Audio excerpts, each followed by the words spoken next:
C. Joseph Vijay எனும் நான்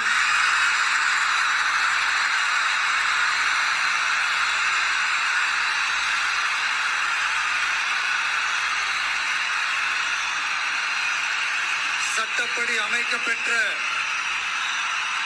இந்திய அரசியல் அமைப்பின்பால் உண்மையான நம்பிக்கையும் மாறா பற்றும் கொண்டிருப்பேன் என்றும் இந்திய நாட்டின் ஒப்பில்லாத முழு முதல் ஆட்சியையும் ஒருமையையும் நிலை நிறுத்துவேன் என்றும் தமிழ்நாட்டு அரசின் முதலமைச்சராக உண்மையாகவும் உளச்சான்றின்படியும் என் கடமைகளை நிறைவேற்றுவேன் என்றும்